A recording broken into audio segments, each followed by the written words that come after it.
Hello, আসসালামু আলাইকুম সবাইকে। কি অবস্থা সবার? আশা করি সবাই অনেক বেশি ভালো আছো। সো আমাদের এসএসসি 26-এর বাচ্চারা, তোমাদের হয়তো বা কিছুদিন পরে প্রত্যেকটা স্কুলের প্রি টেস্ট শুরু হবে। সো এটা নিয়ে তোমরা অনেকেই প্যারা খাচ্ছিলা যে ভাইয়া এত কম সময়ে হঠাৎ করে আমরা অর্ধবার্ষিক শেষ করলাম, এখনই আমাদের প্রি টেস্ট শুরু। তো কিভাবে আসলে একটা ভালো প্রিপারেশন আমরা নিতে পারি? সো আমরা আজকে প্রি টেস্টের একটা পারফেক্ট প্রিপারেশন কেমন হতে পারে ফিজিক্সের জন্য, এইটা আমরা তোমাদের সাথে আজকে কিছুটা ডিসকাস করব। এখন তোমাদের একটা অ্যাডভান্টেজ হচ্ছে, তোমরা যেহেতু শর্ট সিলেবাসে এসএসসি পরীক্ষা দিবা, সো তোমাদের কিন্তু পুরা বই ফিজিক্সে কিন্তু পুরা বইটা কিন্তু নাই। তোমাদের চ্যাপ্টার হচ্ছে 1 থেকে 1 2 3 4 7 8 10। এর মধ্যে প্রথম যে চ্যাপ্টারটা সেটা আবার আমাদের একটু ছোট একটা চ্যাপ্টার, ইন্ট্রোডাকশন টাইপের একটা চ্যাপ্টার। সেখান থেকে কিন্তু তেমন সিকিউ আসে না, এমসিকিউর জন্য আবার ইম্পর্টেন্ট। সো এটা কিন্তু খুব ইজিলি কিন্তু আমরা শেষ করে ফেলতে পারি। এরপরে আমাদের আরও কয়েকটা 6টা বড় বড় চ্যাপ্টার আছে।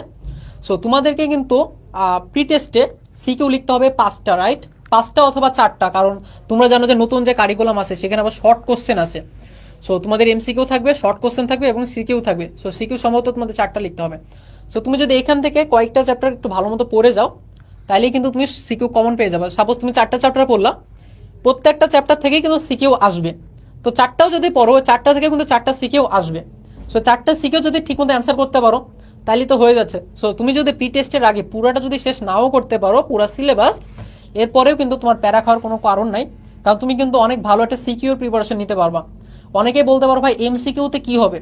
ওকে, এমসিকিউতে হয়তো বা তুমি একটা চ্যাপ্টার যদি স্কিপ করো তাহলে হয়তো 2-1টা এমসিকিউ মিস চলে যাবে, বাট তোমার ওভারঅল রেজাল্ট ভালো করার জন্য কিন্তু 2-1টা এমসিকিউ মিস গেলেও কিন্তু খুব একটা প্যারা নাই। আর এরপরেও আসলে তোমাদের তেমন একটা চিন্তা নাই, কারণ তোমাদের জন্য আসলে বেশ কিছু ফিচার আছে যেটা তোমাদের আসলে রাহাত ভাই আলোচনা করবে, এবং ওইগুলো তোমরা যদি ঠিক মতো মেনে চলতে পারো তাহলে তোমাদের প্রিপারেশন শুধুমাত্র মানে স্কিপ তো করা লাগবেই না, একটা পারফেক্ট প্রিপারেশন হয়ে যাবে প্রি টেস্টেই পুরা সিলেবাসের উপরে।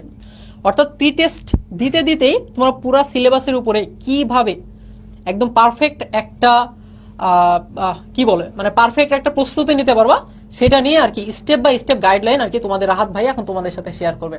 ওকে, সো রাহাত শুরু করো। আচ্ছা, ধন্যবাদ ভাইয়া। সো ভাইয়া তো অলরেডি অনেক কিছু বলছে তোমাদেরকে।